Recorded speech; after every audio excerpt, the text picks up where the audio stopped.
Hello बच्चों, कैसे हो यार आप सभी लोग। तो आज हम लोग जो चैप्टर पढ़ने वाले हैं वो है क्लास 11th का। आई थिंक यार 7th या 8th, तो मुझे एग्जैक्टली खुद भी नहीं याद है। चलो, चैप्टर के नंबर से क्या मतलब है भाई, मैं चैप्टर का नाम ही बता दूं। हम लोग जो पढ़ने वाले हैं, जी हाँ, चैप्टर का नाम है हाइड्रोजन एंड इट्स कंपाउंड। तो यार हम लोग सबसे पहले ना स्टार्ट करते हैं अबाउट हाइड्रोजन कि भाई ये हाइड्रोजन है क्या, क्या उसके बारे में कुछ अच्छी चीज़ें हैं जो हमें जानना चाहिए। बिल्कुल सही बात है यार, बहुत अच्छी बात है, हम लोग जानने वाले हैं अबाउट हाइड्रोजन। तो सबसे पहला टर्म अबाउट हाइड्रोजन अगर हम लोग बात करें ना भाई, तो देखो हाइड्रोजन ना यूनिवर्स में सबसे ज़्यादा एबंडेंट एलिमेंट है यूनिवर्स में। कई लोग कह रहे होंगे सर आप अर्थक्रस्ट बोलने वाले थे क्या। भाई अर्थक्रस्ट मैंने बोला ही नहीं, यूनिवर्स इसलिए बोला क्योंकि सन स्टार ये सब भाई हाइड्रोजन ना होता तो ये बनते भी नहीं। सही बात ये है। बहुत सारे बच्चों ने न्यूक्लियर फ्यूजन के बारे में सुना होगा, पूरा कॉन्सेप्ट ही हाइड्रोजन से स्टार्ट होता है। अगर आप बात करोगे सरफेस ऑफ ग्लास, ठीक है, तो वो फिफ्थ मोस्ट एबंडेंट एलिमेंट है। ये सब रट्टा मारने वाली चीज नहीं, बस पता होना चाहिए भाई, नॉलेज के लिए अपने लिए, ठीक है। अगर हम बात करें ना आने वाले समय में फ्यूचर जनरेशन, जिसको बहुत सारे बच्चे कहते हैं, भाई मैं सच्ची बताऊं तो आने वाला जो जनरेशन होने वाला ना वो पूरा का पूरा हाइड्रोजन डिपेंडेंट। कई बच्चे ये सर कह रहे हैं कि सर ये कैसे। आपको पता है रॉकेट फ्यूल, भाई रॉकेट फ्यूल में ना अभी हाइड्रोजन यूज हो रहा है। बट सोचो ना, अगर इतने कम अमाउंट में हाइड्रोजन यूज करके उसे रॉकेट के फ्यूल में यूज किया, कोई रीजन आपको पता है क्यों उसको यूज करते हैं भाई? क्योंकि बहुत ज्यादा अमाउंट में वो एनर्जी प्रोवाइड करता है। काश वो बाइक के इंजन में हो जाए या कार के इंजन में हो जाए तो कितना खतरनाक वो एफिशिएंट फ्यूल बन जाएगा।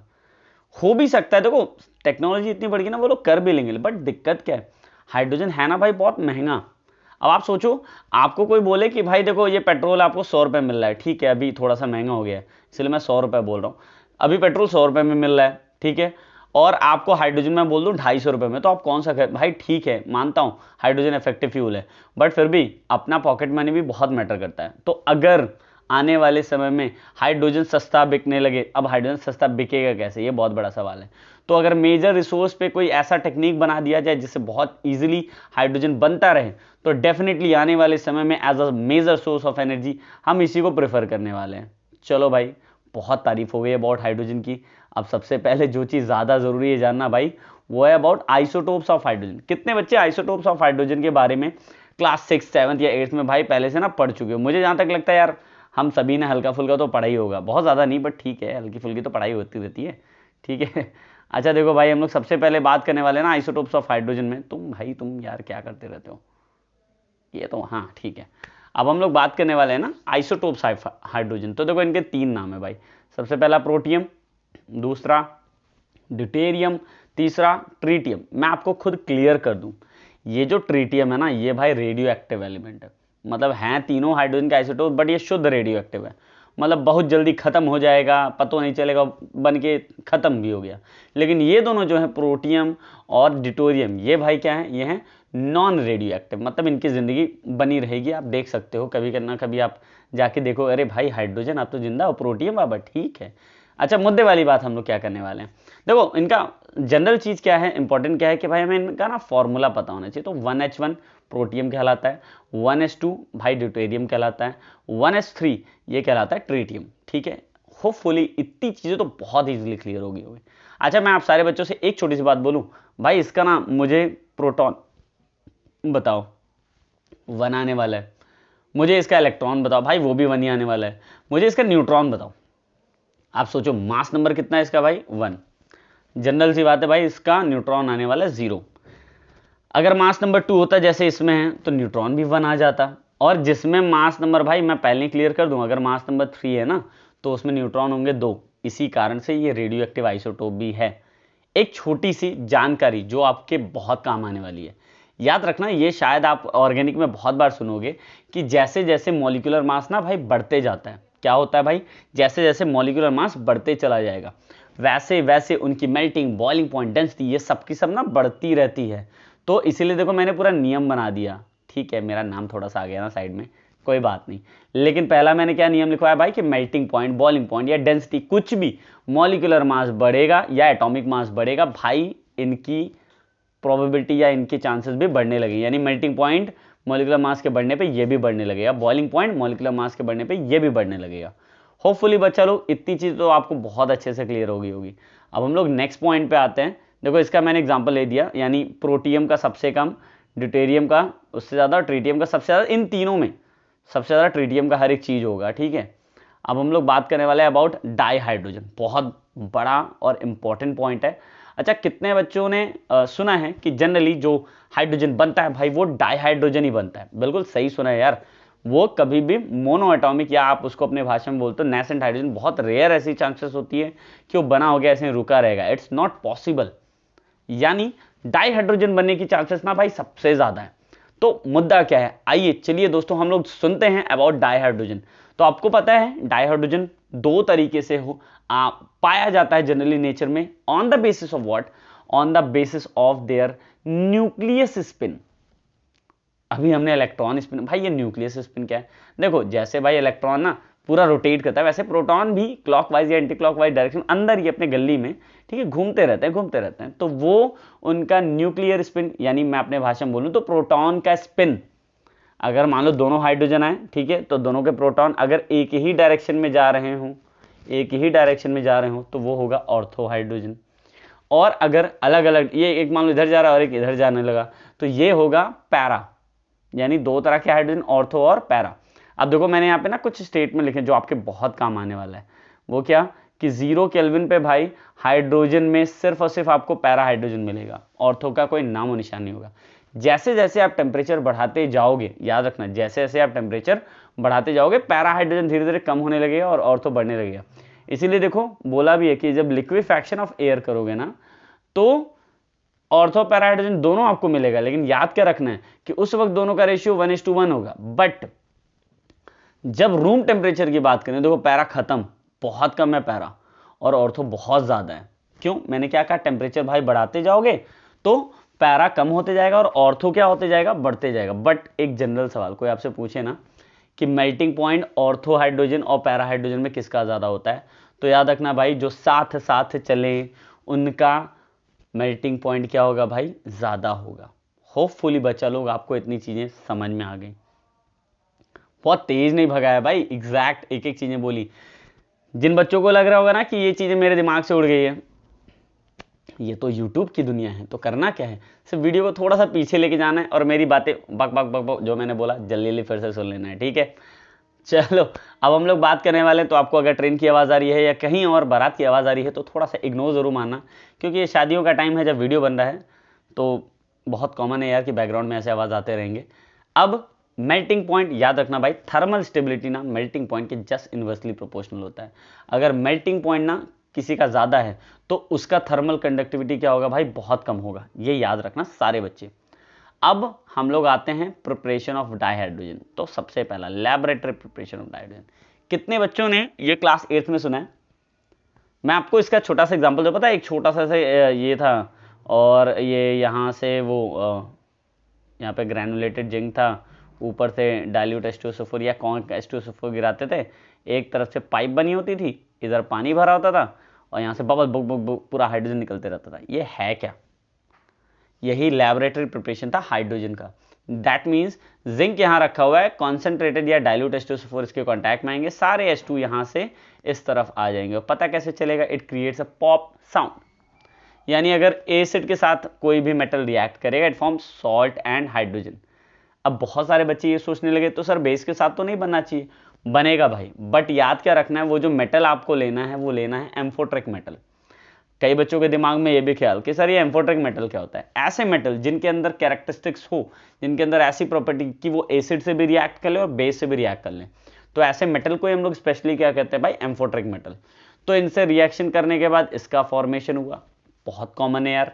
तो ये बनाया क्या, ये भी सॉल्ट ही है भाई, और साथ ही साथ क्या बन गया, hydrogen, which is also known as dihydrogen. Okay, तो अब हम लोग बात कर रहे हैं, ये तो भाई वो लैब वाले थे। तो देखो लैब ना बहुत महंगा होता है, सही बात तो यही है। तो जो इंडस्ट्री वाले हैं ना वो तो इतना महंगा प्रोसीजर यूज़ नहीं करेंगे, तो भैया उनको भी चाहिए क्या कि वो जेन्युइन एक अच्छा सा प्रोसीजर यूज़ करें, ठीक है। तो भाई वो प्रोसीजर क्या होगा, ये भी बहुत बड़ी। तो मुद्दा ये है कि आप इसको इंडस्ट्रियल लेवल पे बनाओगे कैसे, बहुत बड़ा सवाल है। इसके लिए सबसे इजी मेथड है जिसको हम लोग बोलते हैं अपने भाषा में इलेक्ट्रोलिसिस। अगर वाटर का आप इलेक्ट्रोलिसिस ऐड करो, मतलब उसका इलेक्ट्रोलिसिस कराओ, ठीक है। इलेक्ट्रोलिसिस का मतलब होता है इलेक्ट्रिसिटी पास करने से कैटायन एक तरफ यानी आप अपने भाषा में बोलते हैं ना कैथोड पे, एनायन एक तरफ यानी एनोड पे। देखो मैंने वो रिएक्शन भी बनाया हुआ है, तो आप सारे बच्चे कंफ्यूज भी मत होना भाई। बस याद कर रखना है कि वाटर दो भागों में टूटेगा, किसमें किसमें, H+ और OH- में। H+ जाएगा कैथोड पे, क्या बनेगा H2, और OH- क्या बनेगा। कई बच्चे कह रहे हैं सर OH- से OH बन जाएगा, ना भाई। इसीलिए देखो मैंने यहाँ पे दो रिएक्शन लिखे कि आपने 4 OH- लिए, 2 इधर लिए, 2 इधर लिए, तो याद क्या रखना है, 2 OH- से एक वाटर और एक नेसेंट ऑक्सीजन बनेगा, यानी 2 OH- से एक H2O और एक नेसेंट ऑक्सीजन। ऐसे यहां पर भी होगा, एक और H2O और एक और नेसेंट ऑक्सीजन। तो भाई ये नेसेंट ऑक्सीजन आपस में मिल जाएंगे, क्या बना लेंगे O2, और ये दो H2O मिलके क्या बना लेंगे 2H2। देखो यही मैंने ना प्रोडक्ट बना के भी दिखा दिया है। अब नेक्स्ट मुद्दा आता है इलेक्ट्रोलिसिस ऑफ ब्राइन सॉल्यूशन। देखो पहली चीज ब्राइन होता क्या है, अगर NaCl पानी में डिजॉल्व्ड है तो उसको हम लोग अपने भाषा में बोलते हैं भाई ब्राइन सॉल्यूशन। मुद्दा क्या है, अगर आपने इनका इलेक्ट्रोलिसिस कराने की कोशिश की तो दो का इलेक्ट्रोलिसिस होना बहुत कॉमन है। एक NaCl भाई टूटेगा दो हिस्सों में, किसमें Na+ और Cl-, और एक H2O टूटेगा भाई किसमें H+ और OH-। अब सबसे बड़ा मुद्दा, अगर ये इतने भागों में टूट जा रहा है ना, तो अगर मान लो भाई मैंने कहा कि कैथोड पे कौन जाएगा और एनोड पे कौन जाएगा, तो बहुत इजी टर्म में मैं आपको समझा रहा हूं, जो हाई रिएक्टिव मेटल होगा भाई वो कभी भी कैथोड पे डिपॉजिट नहीं होगा, लेस रिएक्टिव वाला मेटल ही कैथोड पे डिपॉजिट होगा। ये हमें इस पे तो कोई दिक्कत ही नहीं हो रहा है, दिक्कत होगा इसमें कि सर दोनों नेगेटिव में किसको करें। तो मैं थोड़ा सा आपको ना सजेस्ट कर रहा हूं, OH- के साथ अगर क्लोरीन आयन हुआ, OH- के साथ अगर ब्रोमीन आयन हुआ, OH- के साथ अगर आयोडीन आयन हुआ, भाई इन तीनों के केसेस में मैं खुद आपको पर्सनली बोल रहा हूं, आप OH- को ही एनोड पे डिपॉजिट कराना और किसी को मत डिपॉजिट कराना। ये आपको टर्म याद रखना है, ठीक है। तो ये देखो भाई बड़ा खतरनाक मैंने हिंदी में भी लिख दिया, तो कौन होगा इसमें, क्लोरीन होगा क्योंकि कंसंट्रेटेड।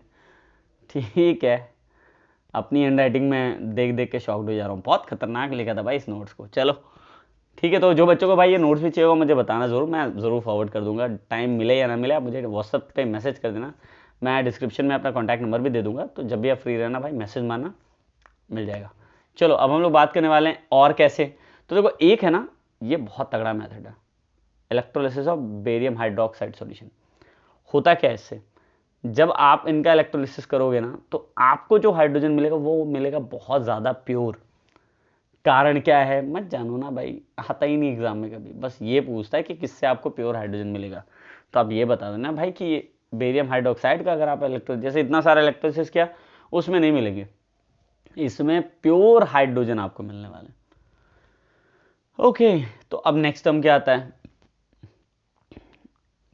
कोक यानी कार्बन। उसको अगर आप स्टीम से पास कराओ, टेम्परेचर लगभग इतना, तो दो चीजें बनती हैं CO और H2। ये CO और H2 है क्या, इसी को हम लोग बोलते हैं अपने भाषा में वाटर गैस। अब सबसे बड़ा सवाल, इस वाटर गैस को कैसे हटाएंगे। इसी वाटर गैस को मेरे भाई अगर आप ना और ज्यादा पास करा दो स्टीम से, तो ये बन जाएगा CO2 और 2H2। अब इसमें क्या क्या चीज इंपॉर्टेंट है, पहला ये टेम्परेचर जरूरी है, इसके बिना CO2 और H2 नहीं बनेगा, और दूसरा ये कैटलिस्ट, इन दोनों के प्रेजेंस से CO2 और H2 बन जाएगा। देखो भाई H2 आपको पता है बहुत ज़्यादा हल्का है तो पानी के तो ऊपर आ जाएगा। CO2 पे अगर मान लो मैंने बहुत ज़्यादा प्रेशर लगा दिया ना, तो सारे बच्चे जानते हो कि जब इस पर ज़्यादा प्रेशर लगता है ना तो ये पानी में डिजॉल्व हो सकता है। अरे कोल्ड ड्रिंक ही देख लो भाई एग्जाम्पल, ठीक है। अब एक तो ये मैथड, ये बहुत ईजी मैथड है, ठीक है। अब एक मैथड क्या है हमारा, अगर स्टीम पास करें हाइड्रोकार्बन पे तो क्या होगा। तो देखो भाई ये क्या है हाइड्रोकार्बन और ये क्या है भाई स्टीम। हमने मान लो 1270 मतलब डिग्री सेल्सियस पे, या आप कह सकते हो निकल के कैटलिस्ट में हमने ये सारी चीज़ की, तो फिर से यहाँ पे ना वाटर गैस तो बनेगा, बट मैंने क्या बताया था भाई, स्टीम जनरली ऑक्सीडाइज करता है किसी को भी, तो यहाँ पे सिर्फ कार्बन नहीं है भाई, यहाँ पे हाइड्रोजन भी है। तो होगा क्या, कार्बन बन गया CO और हाइड्रोजन बन गया पूरा H2। दिक्कत क्या है कि भैया हमको फिर से ये CO ना हटाना है, क्योंकि ये प्रेशर वेशर के इम्पैक्ट में आता नहीं, तो सेम वही लाइन करना है, CO + 3H2 को फिर से हमको क्या करना है स्टीम से पास कराना है, जिससे CO2 बन जाएगा। क्लियर। अब मुद्दा आता है हाइड्रोजन की प्रॉपर्टीज के बारे में। सही भी बात है भाई, हाइड्रोजन का कलर क्या होता है, पांडा रंगीन, है ना। अरे भाई कोई कलर नहीं होता है, ठीक है, ये होते हैं कलरलेस। ठीक है, कोई पूछे उसका स्मेल कैसा, तो कहना बहुत खतरनाक। ना भाई, कोई स्मेल नहीं होता है, ओडोलेस होते हैं ये, ठीक है, टेस्टलेस होते हैं, बट कंबस्टिबल गैस होते हैं। बहुत सारे बच्चे बोलते हैं सर ये कंबस्टिबल गैस क्या है। हाँ बताता हूँ। जैसे मान लो कहीं हाइड्रोजन उड़ रहा है, आप वहाँ पे लाइटर जैक जला दो, ठीक है, आप भी उड़ जाओगे साथ में, ठीक है। तो यही कंबस्टिबल गैस वाली प्रॉपर्टी है। अब नेक्स्ट मुद्दा आता है केमिकल प्रॉपर्टी। देखो मैं खुद क्लियर भी कर रहा हूँ कि है क्या ये केमिकल प्रॉपर्टीज। जनरली अगर मैं बात करूँ तो कोई भी रिएक्शन में अगर हाइड्रोजन H2 फॉर्म में बन गया है तो वो ना अनरिएक्टिव होगा। इट मीन्स कि भैया वो रिएक्ट नहीं करेगा। लेकिन अगर मान लो आप टेम्परेचर ज़्यादा बढ़ा दो या यूवी लाइट दे दो या भाई आप क्या करो कोई कैटलिस्ट ले आओ, तो भैया देखो मजबूरी में कोई भी रिएक्ट करता है, तो ये भी रिएक्ट करेंगे। बट ये सारे कंडीशन में से कोई भी कंडीशन हुआ तो कारण कोई पूछ लेना कि भैया क्यों ऐसा होता है, क्यों हाइड्रोजन इजीली रिएक्ट नहीं करता, तो बता देना ये हमको सर नोट्स में रीज़न लिखवाए थे, क्योंकि हाइड्रोजन की बॉन्ड डिसोसिएशन एंथैल्पी क्या होती है, बहुत ज़्यादा होती है। ठीक है, अब हम लोग बात करते हैं रिएक्शन विद हैलोजन। बहुत सही सवाल है यार। रिएक्शन विद हैलोजन के टाइम में करना क्या है, कुछ नहीं करना है, सिर्फ छोटा छोटा काम। हाइड्रोजन नॉन मेटल से यानी इन शॉर्ट हैलोजन से रिएक्ट करेगा तो बनाएगा हाइड्रोजन हैलाइड। याद रखना फ्लोरीन बहुत ज़्यादा रिएक्टिव है, तो अगर मान लो कहीं गलती से आप हाइड्रोजन ले आए तो तुरंत रिएक्ट कर लेगा। लेकिन आयोडीन इतना ज़्यादा रिएक्टिव नहीं है भाई, तो इसके लिए आपको ना कैटलिस्ट की हो सकता है ज़रूरत पड़े। ये जनरल टर्म। अच्छा ये बताओ हाइड्रोजन ऑक्सीजन से रिएक्ट करेगा तो क्या बनेगा, बचपन से सुनते आ रहे हो, पानी बन जाएगा, यानी H2O का फॉर्मेशन हो जाएगा। बट याद रखना कि जब ये फॉर्मेशन होगा तो बहुत ज़्यादा अमाउंट में क्या होगी, हीट रिलीज भी होगी। नेक्स्ट टर्म, अगर मान लो हाइड्रोजन नाइट्रोजन से रिएक्ट करे तो क्या बनेगा, ये भी जेन्युइन पॉइंट है भाई। तो वो क्या बना लेगा भाई, वो बना लेगा अमोनिया, बट बिना इसके नहीं। ये कंडीशन अगर नहीं दिया ना भाई तो मैं क्या कोई भी बुला ले, रिएक्शन नहीं होने वाला है। ठीक है, अब नेक्स्ट टर्म क्या आता है, रिएक्शन विद मेटल आयन। देखो जितने बच्चों को ना रिडक्शन कॉन्सेप्ट पता है वो इजीली कर ले जाएंगे, बस करना कुछ नहीं है, Pd2+ को Pd बना देना है और हाइड्रोजन से H+ बन जाएगा। सेम लाइन, कॉपर 2+ को कॉपर बना देना और हाइड्रोजन खुद H+ बन जाएगा। अगर मान लो इसके साथ ऑक्सीजन होता ना, देखो जैसे यहाँ पे ना मान लो मेटल ऑक्साइड है पहले से, तो हाइड्रोजन ऑक्सीजन के साथ जुड़ के H2O बन जाएगा और मेटल को बाहर भेजेगा, भागो यहाँ से। ठीक है, बस याद क्या रखना है कि हाइड्रोजन ना जहाँ मतलब आयरन से मैं बात करूँ स्पेशली रिएक्टिविटी सीरीज में, आयरन से लेकर नीचे जितने भी उन सबको हाइड्रोजन रिड्यूस कर सकता है, इतनी काबिलियत भाई इसके अंदर है। फिर आता है रिएक्शन विद मेटल। मैं खुद बोल रहा हूँ मेटल के साथ रिएक्ट करेगा, वो बनाएगा मेटल हाइड्राइड। और अगर मान लो किसी ऑर्गेनिक कंपाउंड, ये सारे बच्चे मुझे लगता है ना 7th 8th में जरूर सुना, मैंने भी एक बार सुना था कि जब वेजिटेबल ऑयल ना हाइड्रोजन के कांटेक्ट में आता है, कैटलिस्ट निकल सब होता है तो बनाता है घी, उसको वेजिटेबल घी हम लोग बोलते थे। ठीक है, तो ये भी बहुत अच्छा मेथड है, इफेक्टिव मेथड है, आप इसको चाहो तो इजिली सुन सुन के याद कर सकते हो। ठीक है, अच्छा एक टर्म है जिसको हम लोग बोलते हैं अपने भाषा में हाइड्रोफॉर्मुलेशन। ये दो टर्म से बच्चों मिलकर बना हुआ है, पहला हाइड्रोजन, दूसरा फॉर्मुलेशन का मतलब होता है CHO। अरे फॉर्मल्डिहाइड से बना हुआ है फॉर्मल। ठीक है, तो हाइड्रो फॉर्मुलेशन का मतलब addition of H and CHO on different different side, तो इसी को क्या बोलते हैं हम लोग, हाइड्रो फॉर्मुलेशन। जैसे मान लो ये H2O CO लिया आपने, क्या है भाई ये वाटर गैस है, तो सबसे पहले H2O CO को 2 हिस्सों में तोड़ दिया, H बना और CHO बन गया। कितनी शातिर तरीके से मैंने बनाया, एक हाइड्रोजन इसका इसको दे दिया, बन गया H और CHO। अब आपको क्या करना है, अब आपको करना है बहुत बढ़िया काम, क्या, एक H और एक CHO को इनमें से कहीं पे भी जोड़ दीजिए, तो ये क्या बना लेगा भाई, ये बना लेगा ना एल्डिहाइड। इसीलिए इस रिएक्शन का नाम है हाइड्रोफॉर्मुलेशन। क्यों, क्योंकि इसमें हाइड्रोजन और CHO ग्रुप दोनों का एडिशन हुआ है। कोई बच्चा आपसे पूछे ना कि अच्छा ये बताओ भाई डाइहाइड्रोजन के यूजेस क्या हैं, तो बोलना भाई अभी थोड़ी देर पहले हम लोग पढ़े, कहाँ पे, मैन्युफैक्चरिंग ऑफ घी, मिथनॉल के प्रिपरेशन में, ये CO+2H2 लिया, मिथनॉल भी बन जाएगा, मेटल हाइड्राइड के प्रिपरेशन में। इतने सारे मेथड्स हैं भाई, क्यों हमें किसी और का सहारा लेना, हम सारे प्रिपरेशन में इनका यूजेस बोल देंगे। तो अमोनिया के प्रिपरेशन में ये सब के सब क्या है भाई यूजेस। रॉकेट फ्यूल, अभी थोड़ी मैं सबसे पहले रॉकेट फ्यूल के बारे में बात कर रहा था, और मतलब आने वाले समय में तो बहुत अच्छे लेवल पे यूज़ होने वाला है। अब मुद्दा आता है भाई अबाउट ना हाइड्राइड। ठीक है, मैं खुद ये बात आपको बोल रहा हूँ कि अगर हाइड्राइड्स आपसे कोई पूछे तो बताना हाइड्राइड 3 तरह के होते हैं। पूछे भाई कोई कैसा कैसा, तो एक होता है आयनिक या सलाइन हाइड्राइड, एक होता है कोवलेंट या मॉलिक्यूलर हाइड्राइड, एक होता है मेटेलिक या नॉन स्टॉकमेट्रिक हाइड्राइड। सुनो ध्यान से, आयनिक हाइड्राइड सिंपली ग्रुप 1 या ग्रुप 2 के एलिमेंट अगर हाइड्रोजन से जुड़ जाएंगे तो आयनिक हाइड्राइड कहलाएगा, एक्सेप्ट 3। कौन कौन? लिथियम, बेरिलियम और मैग्नीशियम। भाई अगर ये हाइड्राइड बनाएंगे तो प्लीज इनको आयनिक हाइड्राइड मत बोलना, ये कोवेलेंट हाइड्राइड की कैटेगरी में आते हैं। और कोवेलेंट हाइड्राइड की अगर कोई आपसे बात करे तो बोलना पी ब्लॉक के जितने एलिमेंट हैं जब वो हाइड्रोजन से जुड़ेंगे तो वो कोवेलेंट हाइड्राइड बनाएंगे। बट होता क्या है, मेरी बात ध्यान से सुनिएगा, होता यह है कि कोवेलेंट हाइड्राइड बनाते वक्त हो सकता है कि इलेक्ट्रॉन डेफिशिएंट हो, इलेक्ट्रॉन प्रिसाइज हो या इलेक्ट्रॉन एक्सेस हो। अब ये है क्या? इलेक्ट्रॉन डेफिशिएंट का मतलब बस आप इतना समझना, हाइड्रोजन को जोड़ा और उस एलिमेंट को जिसने हाइड्रोजन से जोड़ने की अपने आप को कोशिश की थी अगर उसी का ऑक्टेट ना कंप्लीट हो तो वो होगा इलेक्ट्रॉन डेफिशिएंट। ये जनरली होता है भाई ग्रुप नंबर 13 में।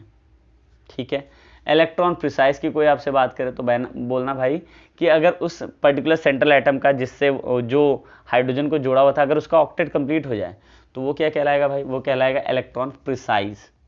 ठीक है, और अगर ग्रुप 15, 16, 17 जिसमें आप हाइड्रोजन को जोड़ने के बाद आपको ये पता चले कि उसके पास तब भी एक्सेस इलेक्ट्रॉन है, ऑक्टेट भी कंप्लीट हो गया फिर भी उसके पास लोन पेयर इलेक्ट्रॉन बचा हुआ है, तो वो कहलाता है इलेक्ट्रॉन रिच। ठीक है, इतनी बातें भाई आप लोगों को समझ में आ गई। अब आता है मेटेलिक या non stoichiometric hydride. Generally d block के सारे एलिमेंट ना मेटेलिक हाइड्राइड बनाते हैं, कौन से नहीं बनाते ये ज़्यादा इंपॉर्टेंट है।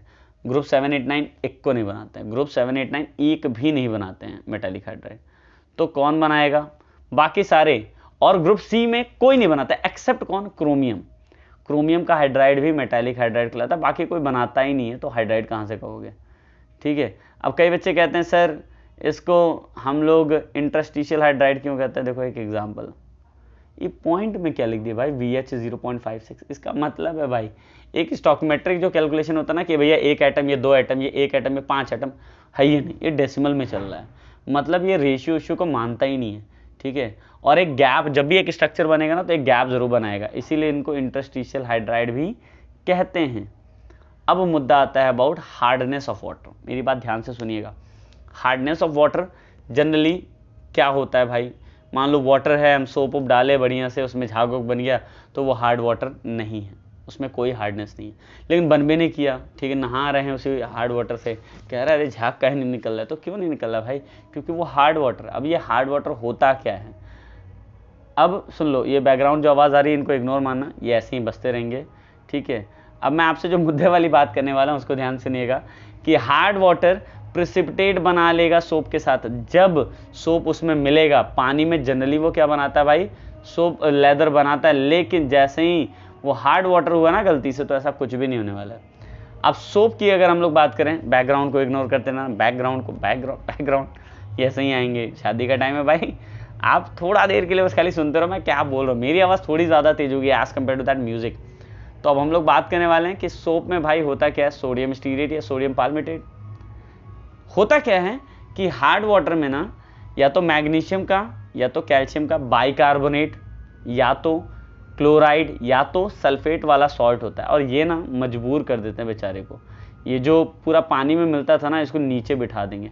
अब आप खुद सोचो, जो पानी में मिल के बबल वबल बना रहा था, अगर वो मिल ही ना पाए तो आपको लगता है हार्डनेस आएगी? नहीं आएगी भाई। तो इसीलिए ये जो हार्डनेस है ये इन्हीं की वजह से आता है। देखो मैंने अभी आपको बताया कि बाइकार्बोनेट, सल्फेट और क्लोराइड। इसको लर्न कैसे करेंगे?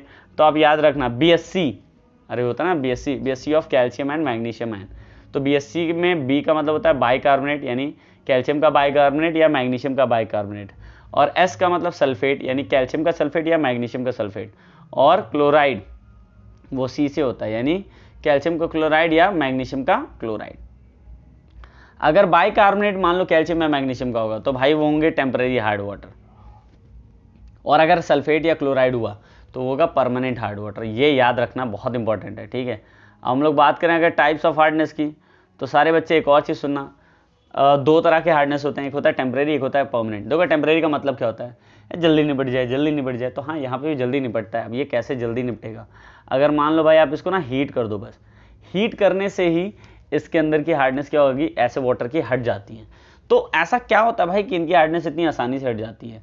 तो उनमें होता है ना कैल्शियम का बाइकार्बोनेट या मैग्नीशियम का बाइकार्बोनेट होता है, जिनको आप बॉयल करके ही इजिली रिमूव कर सकते हो। बट ये जो होते हैं ना परमानेंट हार्डनेस, ये नॉन कार्बोनेट होते हैं, यानी इनमें बाइकार्बोनेट तो है ही नहीं। तो क्या है, कैल्शियम का या तो क्लोराइड या तो कैल्शियम का सल्फेट, वैसे ही मैग्नीशियम का या तो क्लोराइड या तो मैग्नीशियम का सल्फेट। इनको बॉइलिंग से आप हटा नहीं सकते हो। अब कैसे टेम्परेरी हार्डनेस आप हटाओगे? तो देखो लिखा है मैंने trick, Clark please boil water. तो यानी दो मेथड है, एक है क्लार्क मेथड और दूसरा है बॉइलिंग। ये किसमें है, टेम्परेरी हार्डनेस। देखो मैंने इसलिए आपको टर्म समझाने की कोशिश की है, कहाँ पे भाई, टेम्परेरी हार्डनेस में।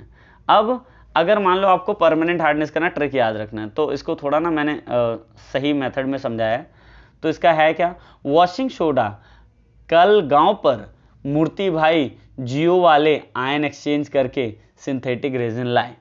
देखो ये पूरा जो लिखा है ना, इसको थोड़ा से पढ़ना। वॉशिंग सोडा कल गांव पर मूर्ति भाई जियोलाइट वाले आयन एक्सचेंज करके सिंथेटिक रेजिन लाए।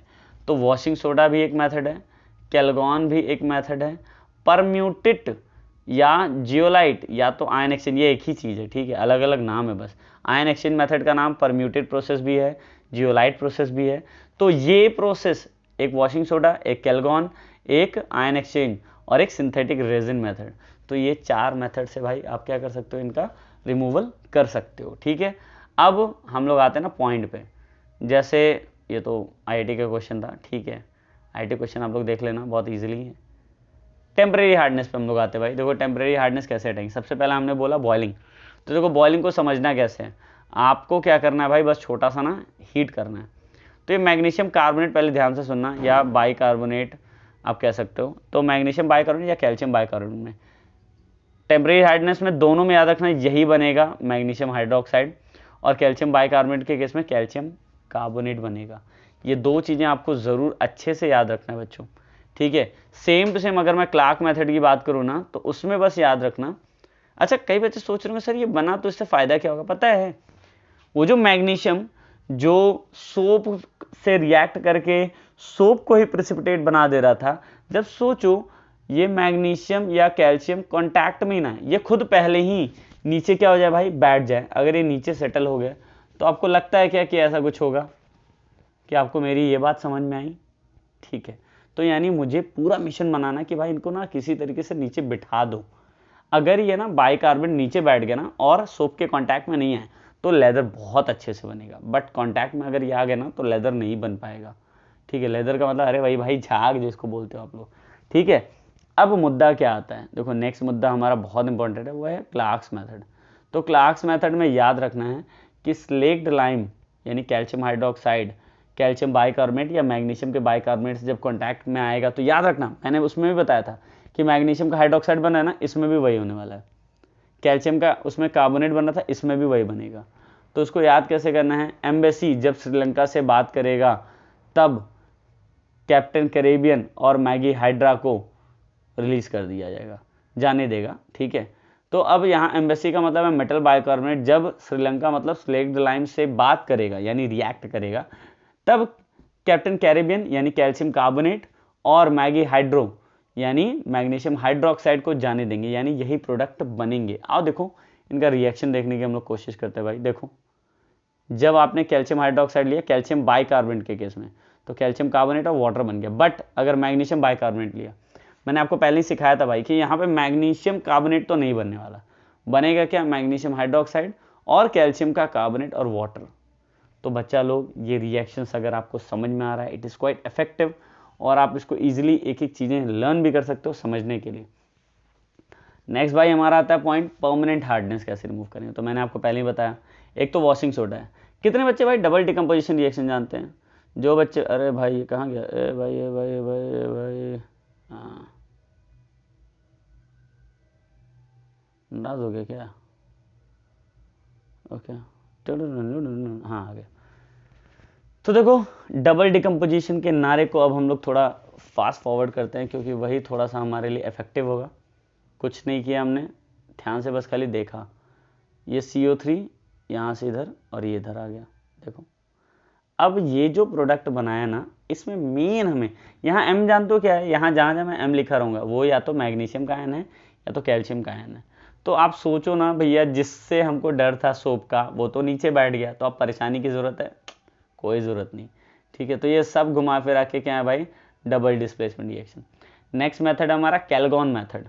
देखो कैलगॉन मेथड में ना आपको पहले याद रखना है कैलगॉन का फॉर्मूला, वो ये तो है बट सच्चाई में आप इसको ऐसे लिखो भाई, थोड़ा सा आपको आसान लगेगा, क्योंकि जो डब्बे के अंदर होता है ना, याद रखना वो डब्बे के अंदर वाले ना टूटते नहीं आयन में, बट डब्बे के बाहर वाले ना आयंस में टूट जाते हैं। तो यानी ये मेटल 2Na+ में हो गया। अब आप खुद सोचो, अगर ये Na+ में हो रहा है तो ये पूरा हिस्सा किस में होगा, माइनस में। अब यहाँ क्योंकि 2Na+ निकले हैं तो यानी इस पर 2-2 चार्ज होगा। अब खेला यहीं से शुरू होगा क्या, ये Na4P6O18 जो है ना, इसके कांटेक्ट में आया कोई भी, या तो मैग्नीशियम या तो कैल्शियम का आयन, जैसे ही आता है तो ये सोडियम को हटा के ना सोडियम बन जाता है सोडियम आयन। अंदर से मैं बात कर रहा हूं, तो यहां से 2 सोडियम को हटा दिया, खुद निकाल दिया सोडियम को, खुद यहां पे इन्वॉल्व होने लगा।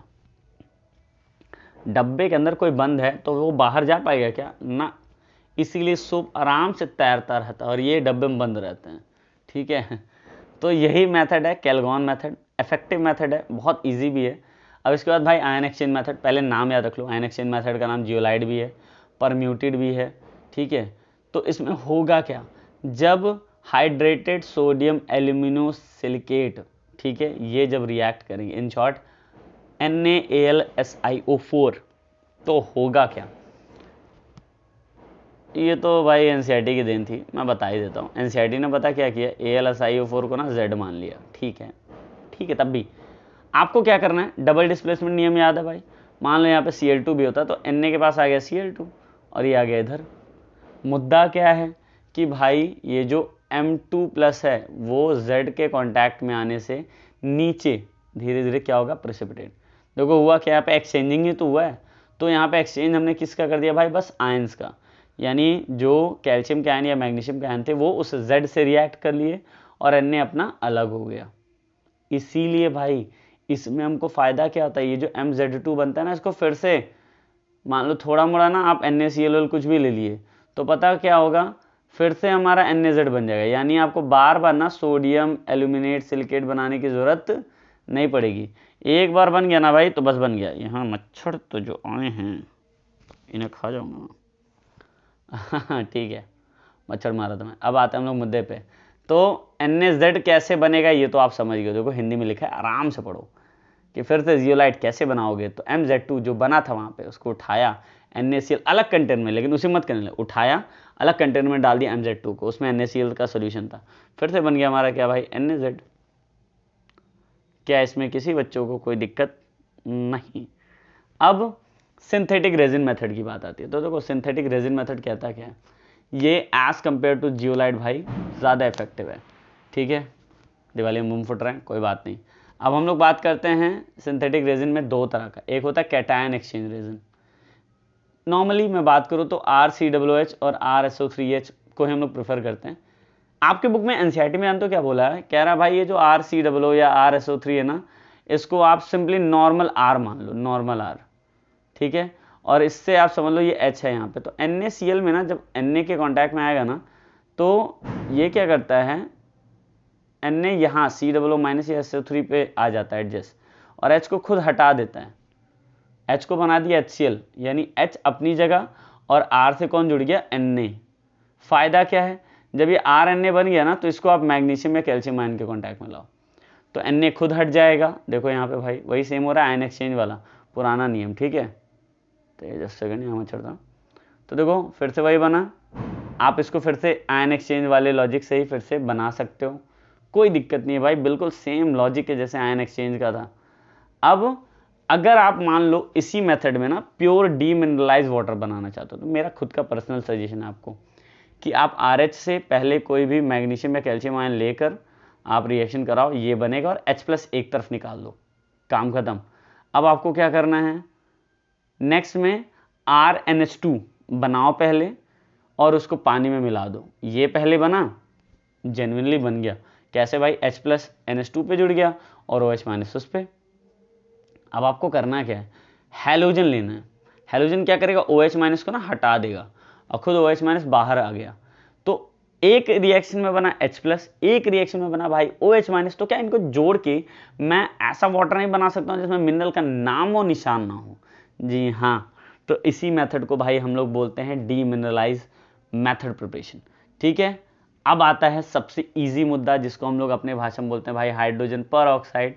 तो सारे बच्चों से मैं खुद भी बोलूँगा भाई, हाइड्रोजन पर ऑक्साइड के बारे में शायद आप सारे बच्चे कहीं कहीं सुने भी होंगे, जैसे हेयर में हाइड्रोजन पर ऑक्साइड का यूज़ होता है। ठीक है, क्या फ़ायदे हैं उसके मैं बताऊंगा अभी, बट अभी के लिए उनका प्रिपरेशन पहले करोगे कैसे। 3 मेन प्रिपरेशन है, तीनों याद रख लो। एक है बेरियम ऑक्साइड हाइड्रेटेड फॉर्म में रहे, सल्फ्यूरिक एसिड से रिएक्ट कराओ, तो डबल डिकम्पोजिशन का पूरा खेला है, बेरियम सल्फेट बन गया। H2O से क्या बन जाएगा, H2O2 और H2O दोनों का फॉर्मेशन एक साथ होगा। ठीक है, अब ये मेथड तो थोड़ा सा इजी था, ये वाला मेथड भी बहुत ज़्यादा इजी है। देखो इसको मैंने पूरा लिख दिया है। पहले 2H2SO4 को भाई 2 हिस्सों में तोड़िए, H+ और HSO4-, HSO4- को एनोड पे कलेक्ट कीजिए, ये बना। अब इनका आप हाइड्रोलिसिस करा दिए, तो ये पता है क्या, ये है HSO4 ही। तो 2 HSO4 अगर 2 H+ से जुड़ेंगे तो क्या बना लेंगे, 2 H2SO4, और बचा हुआ दोनों OH क्या बना लेंगे, H2O2। ध्यान से देखिएगा, इसलिए पूरा डिज़ाइन बनाया है। देखो 2 OH- को मैंने जोड़ा है तो क्या बन गया, H2O2। ठीक है, अब next last method of preparation of hydrogen पर ऑक्साइड, वो क्या है भाई, अगर आपने इथाइल एंथ्राक्यूनॉल का रिएक्शन, यानी इन शॉर्ट आपने ऑक्सीडेशन उनका कराया, तो क्या बनेगा, हाइड्रोजन पर ऑक्साइड। क्या बन जाएगा भाई, हाइड्रोजन पर ऑक्साइड। और अगर उसी का रिडक्शन करा दोगे तो जो पहले था वही सेम टू सेम फिर से आपको बनकर मिल जाएगा। देखो ये इनका स्ट्रक्चर है। ठीक है, पूरी कोशिश की अच्छा बनाने की, बस आपको याद कर रखना बाहर वाला एंगल। तो याद रखना भाई, अगर वो गैस फेज में होगा तो डायहेड्रल एंगल ज़्यादा होगा, लेकिन अगर सॉलिड फेज में होगा तो भाई डायहेड्रल एंगल कम होगा। इसको बुक मॉडल में समझना कि भाई मान लो बुक अगर गैस फेज में है तो भाई दूर दूर रहेंगे पार्टिकल, सॉलिड फेज में पास, तो जब पास आएंगे तो एंगल क्या होता जाएगा भाई, धीरे धीरे कम होता चला जाएगा। अब केमिकल प्रॉपर्टीज पे आते हैं। तो देखो हाइड्रोजन पर ऑक्साइड के बारे में अगर आप जनरल बात करो ना, तो देखो इनके अंदर ऑक्सीडाइजिंग प्रॉपर्टी भी होती है और रिड्यूसिंग प्रॉपर्टी भी होती है। कैसे पता चला, देखो आप खुद सोचो भाई, H2O2 किस फॉर्म में टूटता है, H2O और नेसेंट ऑक्सीजन। अब हम आपको क्या कहने वाले हैं, ऑक्सीडाइजिंग प्रॉपर्टी आप प्रूव कैसे करोगे, मेरा जनरल सवाल है। एसिडिक मीडियम में मान लो आपने वाटर लिया, H+, H2O बन गया, ठीक है। बेसिक मीडियम में लेकिन कैसे लोगे, तो यही याद रखना है हमें कि एसिडिक मीडियम में भाई H+ ऐड होगा, बेसिक मीडियम में OH- बनेगा या ऐड होगा। यही हर जगह आपको याद रखना है, याद रखोगे तो थोड़ा भला हो जाएगा, नहीं तो वी बिकम चटनी। आओ देखते हैं ना, as an oxidizing agent acidic medium में कैसे रिएक्ट करेगा। तो आपने 4H2O2 लिया PBS के प्रेजेंस में, बस याद रखो ध्यान से, एक एक लॉजिक समझना है।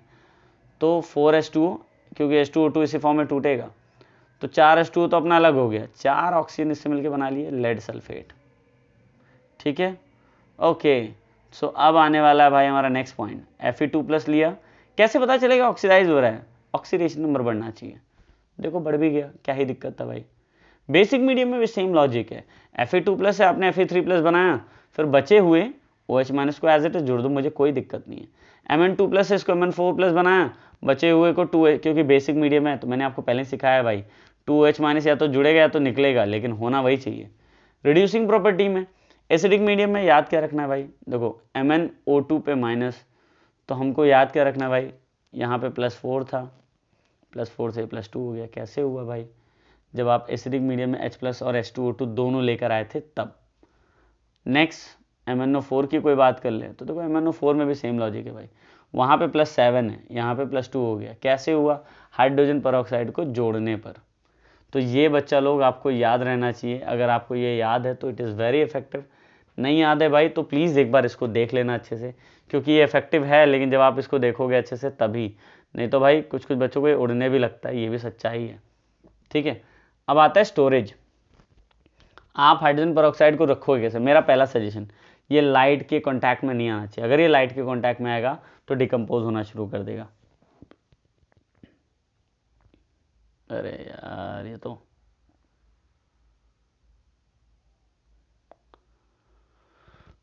लाइट के कांटेक्ट में आने से यही होगा, इसका फ़ायदा हेयर में लगता है ना ब्लीच, ठीक है, वो कलर वाला, वो इसी के कॉन्सेप्ट पे चलता है।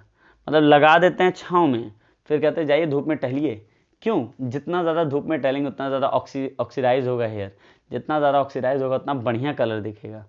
तो अब बहुत इंपॉर्टेंट पॉइंट आने वाला है आपके सामने, वो है strength of hydrogen peroxide. Important इसलिए क्योंकि भाई इससे रिलेटेड बहुत सारे न्यूमेरिकल आते हैं।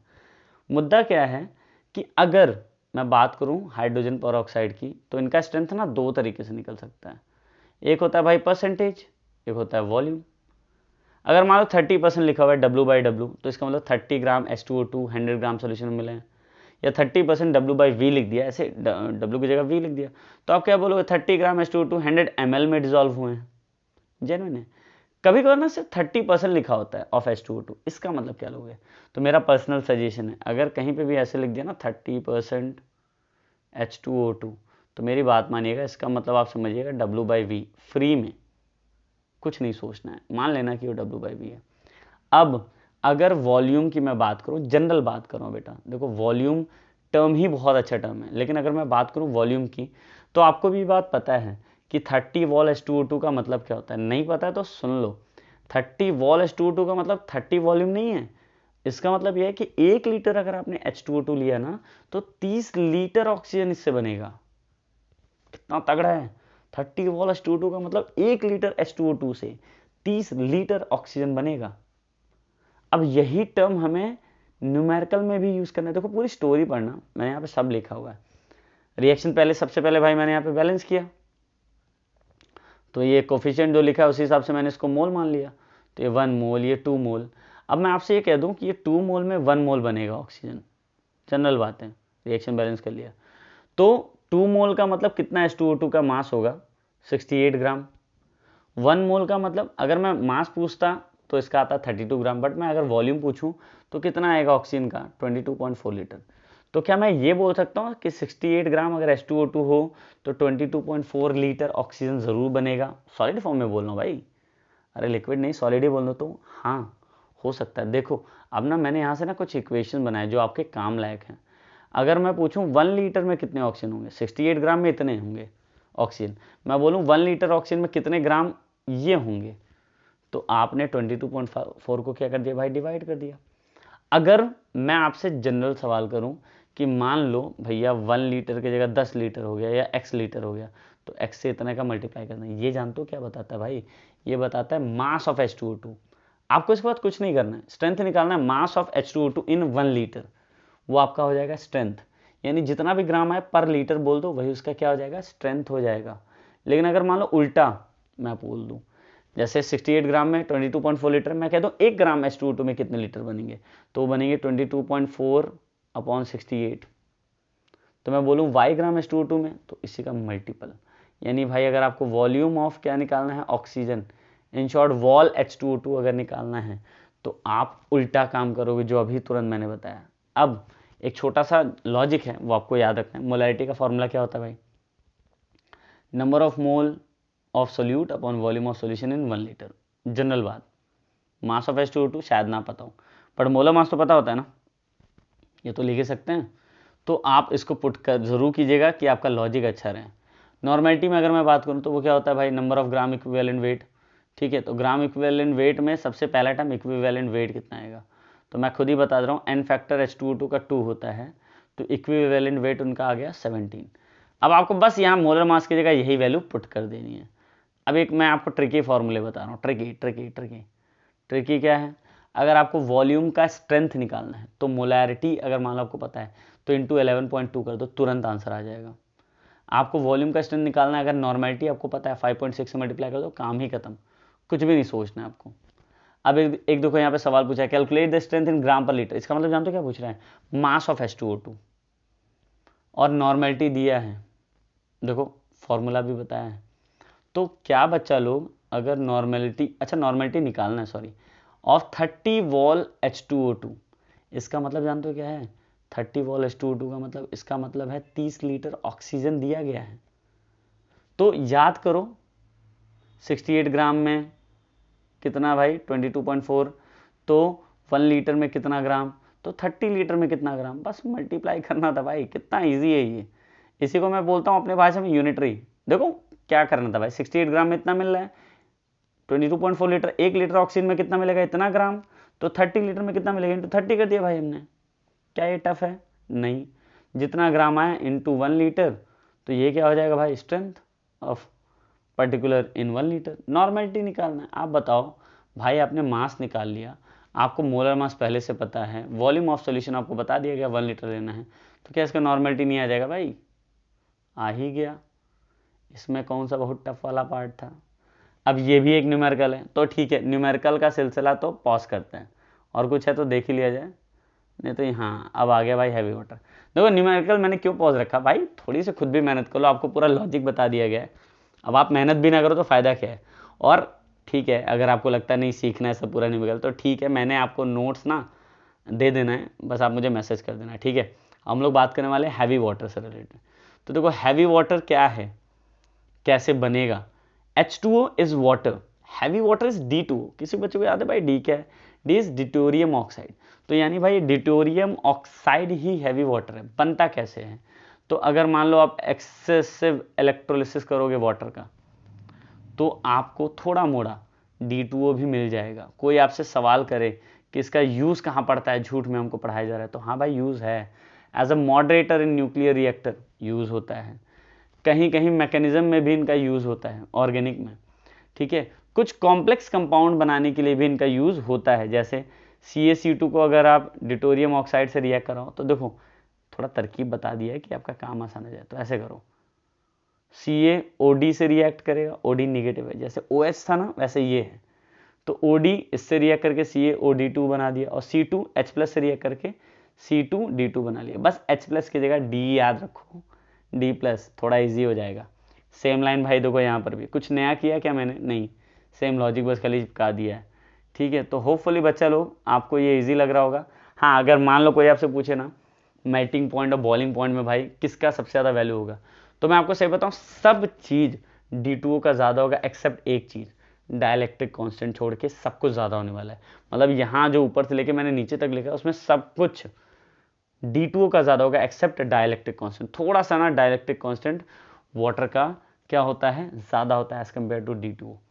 तो देखो भाई ये स्पीड तो मुझे भी पता है थोड़ी सी तेज़ थी, बट कोई नहीं यार, स्पीड के साथ साथ ज़रूरी ये है कि आपको जो जो कॉन्सेप्ट पढ़ाया जा रहा है क्या आपको उतना समझ में आ रहा है या नहीं। अगर आपको ये ना समझ में आना, इस वीडियो को एक बार फिर से देखना भाई, ये पूरा चैप्टर ही आपका हो जाएगा तैयार। बस आपको करना क्या है, एक एक पॉइंट इसमें का देख लेना है। चलो बच्चा लोग देखो, तैयार करो, एंड हम लोग मिलते हैं छोटी सी ब्रेक के बाद।